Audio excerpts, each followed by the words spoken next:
तो इंदौर में ICC women's cricket world cup का मुकाबला खेलने आए ऑस्ट्रेलियन टीम की 2 खिलाड़ियों के साथ छेड़छाड़ का मामला सामने आया और घटना के बाद पुलिस ने 5 थानों की टीम बनाकर आपको ये भी बता दें कि आरोपी की तलाश शुरू कर दिया, उसे पकड़ भी लिया गया है। दोनों ही महिला खिलाड़ी होटल से पैदल कैफे की तरफ जा रही थीं, तभी सफेद शर्ट और काली टोपी पहनी एक बाइक सवार युवक उनका पीछा करने लगा। कुछ ही देर में आरोपी ने इनमें से एक खिलाड़ी को गलत तरीके से छुआ भी और मौके से भाग निकला। घबराकर दोनों ही खिलाड़ियों ने तुरंत ही टीम की सुरक्षा अधिकारी डैनी सिमंस को मैसेज भेजा और अपनी लाइव लोकेशन भी शेयर की। जानकारी मिलते ही डैनी सिमंस ने टीम के सुमित चंद्रा से संपर्क साधा और मदद के लिए कार रवाना कर दी और खिलाड़ियों को सुरक्षित होटल तक पहुंचाया।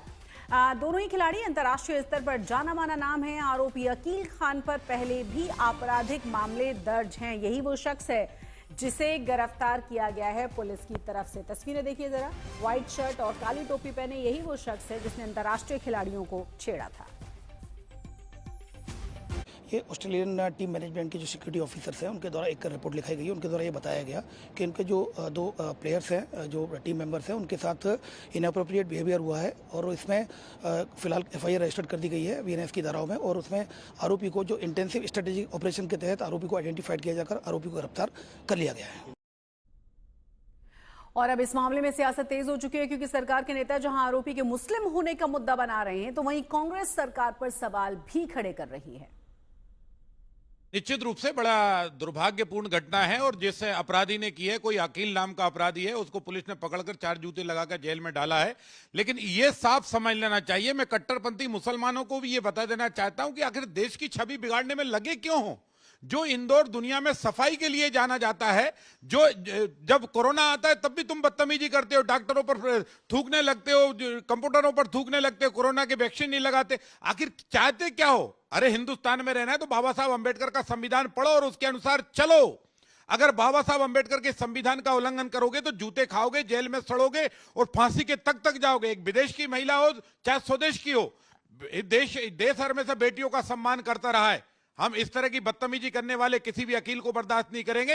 मध्य प्रदेश में डॉक्टर मोहन यादव की सरकार है, सरकार ने सख्त कदम उठाते हुए अपराधी को गिरफ्तार किया है। 4 जूते लगाकर जेल में डालने की हमारी तैयारी है और हम उम्मीद करते हैं कि फास्ट ट्रैक कोर्ट में मामला ले जाकर अपराधी को सजा तक लेकर जाएंगे। लेकिन इतना ही बात जरूर ध्यान रखिए, मैं मुल्ला और मौलवियों से भी आग्रह कर देना चाहता हूं कि इस तरह के अपराधियों पर अंकुश लगाओ। जब अंतर्राष्ट्रीय स्तर से कोई मेहमान आते हैं, क्रिकेटर आते हैं, तो भारतीय परंपरा और प्राचीन सभ्यता ये कहती है कि उसका सम्मान और सत्कार हमारी अपनी एक गौरव का विषय है। स्टेडियम तक कैसे जाएंगे, होटल में कैसे उनकी सुरक्षा होगी, वो कहाँ जा सकते हैं, इसके लिए पूरा रोड मैप एक बना हुआ होता है या एक प्लान होता है।